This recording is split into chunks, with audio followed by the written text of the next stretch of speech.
Assalamualaikum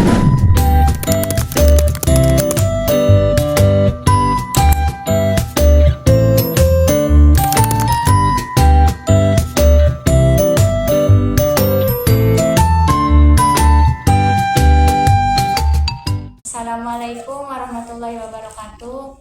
Kami dari kelompok 1 ingin mempresentasikan tentang pengenalan sejarah peradaban Islam.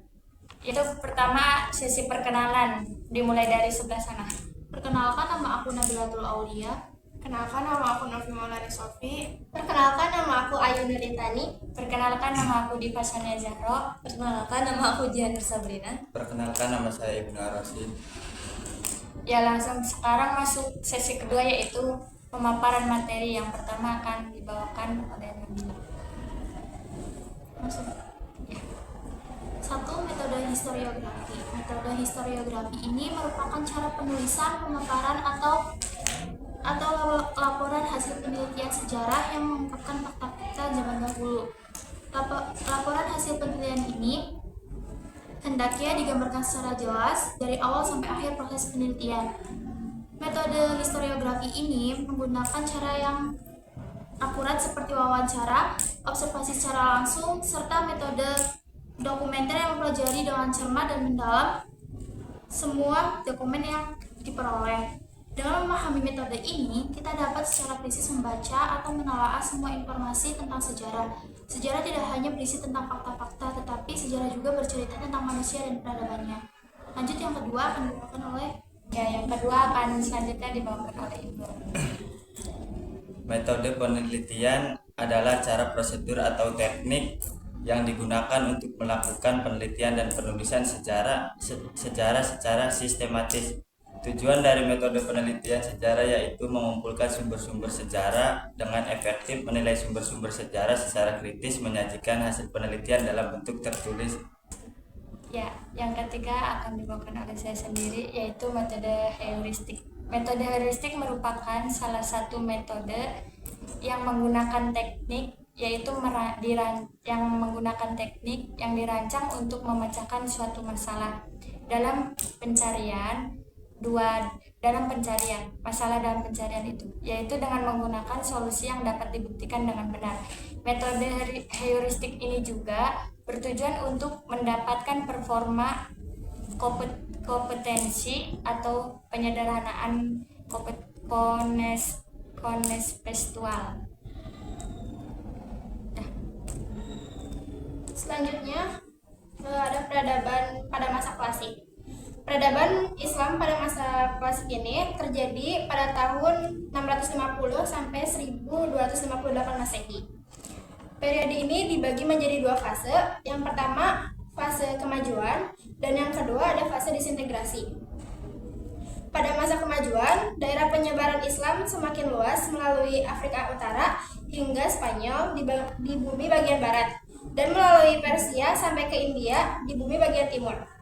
Pada masa ini juga, perkembangan ilmu pengetahuan agama dan bahasa mencapai puncaknya. Fase ini dimulai ketika Abu Bakar menjadi khalifah pada 632 Masehi. Namun, 2 tahun kemudian ia meninggal.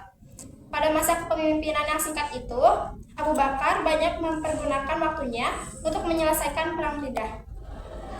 Setelah wafat, kepemimpinannya dilanjutkan oleh Khalifah Umar bin Khattab pada 624 sampai 644 Masehi. Di bawah kepemimpinan ini, gelombang ekspansi atau tindakan memperluas wilayah terjadi di mana kota Damaskus jatuh pada 653 Masehi. Lalu yang kedua ada fase disintegrasi.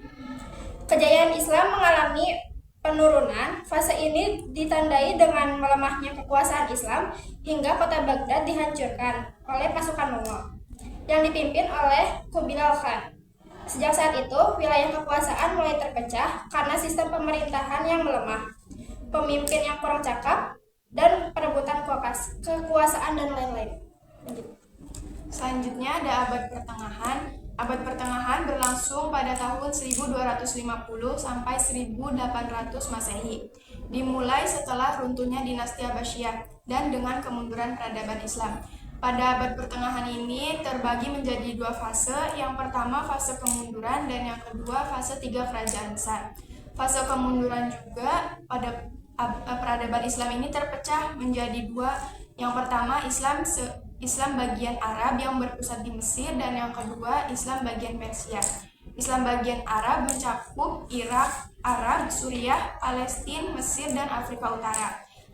Terus selanjutnya ada Islam di Persia yang mencakup Iran, sebagian negara di semenanjung Balkan, Asia Kecil, dan Asia Tengah. Terus yang kedua, fase tiga kerajaan besar, ditandai dengan tingginya tekanan terhadap Kesultanan Utsmaniyah, Kesultanan Mughal, dan Kerajaan Syafawi.